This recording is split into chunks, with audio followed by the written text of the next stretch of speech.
ඉතින් කොහොමද ඔයාලට හැමෝම හොඳින් නැති කියලා හිතනවා. ගොඩ දවසකට පස්සේ අද මම අරගෙන ආවේ අනිත් අයගේ ජීවිතවල හොඳම කෙනා වෙන්න ගිහින් හොඳටම රිද්දගත්තු අයට පුංචි කතාවක්.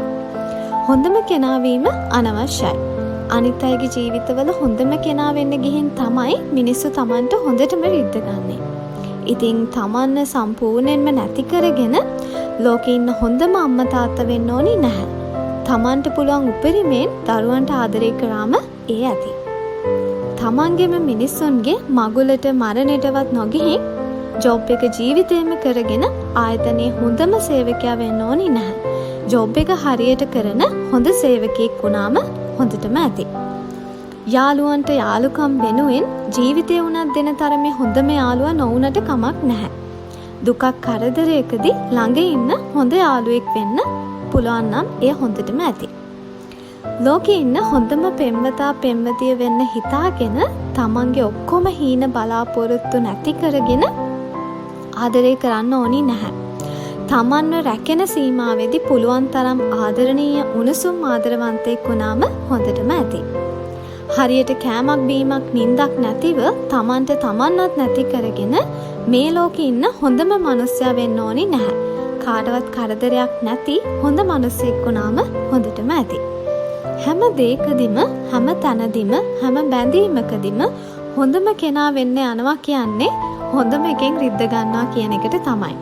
මොකද කටින් නොකියුවට යටි හිතින් අපි හැමෝම අපේ කැපකිරීමට සාපේක්ෂව එක එක විදියට ප්‍රතිඵල බලාපොරොත්තු වෙනවා. අපි අපිවත් නැති කරගෙන කැපවුණු මිනිසුන්ගේ පුංචි වෙනසත් අපිට හරියට දැනෙන්න ගන්නවා. අන්නේ දැනීම අපිව අසීමිතව රිද්දනවා. සෝබාදහමට අනුව දවසකේ බැඳීම වෙනස් වෙනකොට ඔබ ඒ බැඳීම් වලට හොඳම කෙනා වෙන්න හිතාගෙන ඒ වෙනුවෙන් ඔබවත් නැති කරගෙන ඔබවත් කැප කරගෙන තිබ්බොත් අන්න එදාට ඔබට තව දුරටත් ජීවත් වෙන්න හේතුවක් හොයාගන්න අමාරු වෙනවා.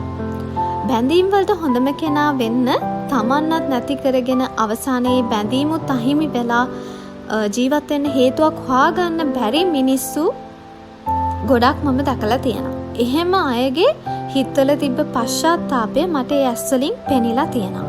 ඉතින් ඒ නිසා ආයෙත් මම කියන්නේ කවදාවත් තමන්ව කැප කරගෙන කාගේවත්ම ජීවිතයක හොඳම කෙනා වෙන්න උත්සාහ කරන්න එපා. ඒක මිරිඟුවක්. තමන්ට තමන්ව ලස්සනට රැකගන්න පුළුවන් සීමාවෙ ඉඳගෙන අනිත් බැඳීම් වෙනුවෙන් කැප වෙන්න. ඒ හොඳටම ඇති. අනිත් අයට හොඳම කෙනා වෙන්න ඕනි නැහැ. හැමෝටම හොඳ කෙනෙක් වෙලා තමන්ට හොඳම කෙනා වෙන්න පුළුවන් නම් අන්න ඒක තමයි හරිම දේ.